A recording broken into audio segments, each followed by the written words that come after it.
आज खमंग कुरकुरीत आणि अजिबात कडू न लागणारं हे कारलं आहे. या कारल्याचीच भाजी आज मी तुम्हाला अगदी सोप्या पद्धतीने कशी करायची हे दाखवणार आहे. या पद्धतीने जर तुम्ही कारलं केलं तर अगदी आवडत नाही असं म्हणणारे देखील मागून मागून खातील असं हे कुरकुरीत कारलं आज मी केलेलं आहे. चला तर मग वेळ न घालवता पटकन याची रेसिपी जाणून घेऊया.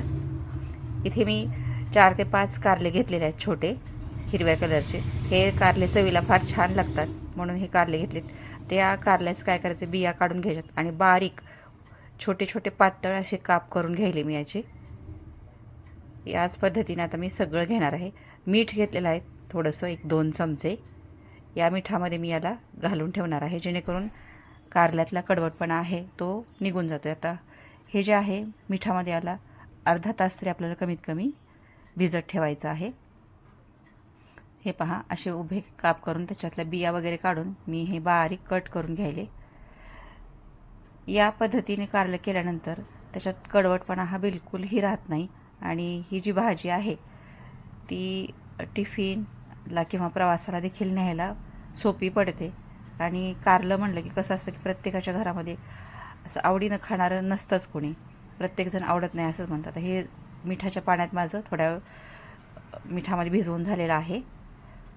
तर या कारल्याला आपल्याला एका पाण्याने किंवा 2 पाण्याने स्वच्छ धुवून घ्यायचं आहे जेणेकरून त्याच्यातला तो मीठ जे आहे आणि कडवटपणा आहे तो निघून जातो. तर मी स्वच्छ धुवून घेते याला. हे पहा, धुवून घेतल्यानंतर याच्यामध्ये 2 चमचे बेसन घालून घ्यायले. इथं बेसनाच्या ऐवजी तुम्ही कॉर्नफ्लॉवर देखील घालू शकताय.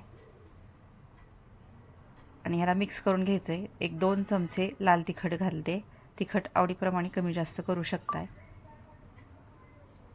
आणि 1-2 चमचे इथे मी गरम मसाला घातलेला आहे. हा घरीच केला आहे मी. याच्यामध्ये इतर मसाले कमी घातलेले आहेत. धणा पावडर जास्त आहे. हळद घातली अर्धा चमचा. मीठ घालायचे चवीप्रमाणे आणि हे सगळं आपल्याला मिक्स करून घ्यायचं आहे. व्यवस्थित हे मिक्स करून घ्यायचं आहे. आणि याच्यात वरतून एक अर्ध लिंबू पिळायचं आहे. भरपूर लिंबू पिळायचं जेणेकरून राहिलेला जो कडवटपणा आहे कारल्यातला तो निघून जाईल. हे मिक्स करून घ्यायचं. याच्यात आता पाणी वगैरे काही आपल्याला मिक्स करायचं नाही आहे. इथं तुम्हाला लसण पेस्ट आवडत असेल तर ती देखील घालू शकता. इथे अगदी 2 चमचे तेल मी गरम करत ठेवलं होतं कढईमध्ये. तेल तापलं की याच्यात हे आपण जे मिक्स केलेले कारले आहेत सगळं साहित्य घालून ते आपल्याला फ्राय करायचे. ह्याच्यामध्ये थोडं थोडं घालून, भाजीसारखं टाकायचं नाही एकदम, तर थोडे थोडे फ्राय करून घ्यायचे आहे. तर तेल इथे मी मुद्दाम जास्त टाकलेलं नाही कारण नंतर हे तेल आपलं वायाला जातं म्हणून. त्याला कुरकुरीत होईपर्यंत मस्त असं तळून घ्यायचं आहे. एकदम कुरकुरीत होऊ द्यायचं. अगदी असंच खायला पण हे भारी वाटतं. त्याच्यानंतर कडवटपणा बिलकुल याच्यात राहत नाही आहे. माझी स्वयंपाकाची तयारी चालू आहे. सकाळच्या गडबडीत हे माझं शूट चालू आहे. आणि हे पहा, माझं कुरकुरीत खमंग आणि तोंडाला चव आणणारं असं कारलं, फ्राय कारलं तयार झालेलं आहे.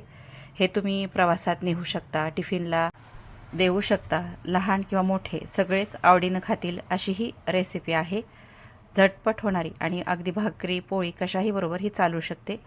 माझी ही रेसिपी जर तुम्हाला आवडली तर चॅनलला सबस्क्राईब करा, व्हिडिओला लाईक आणि शेअर देखील करा.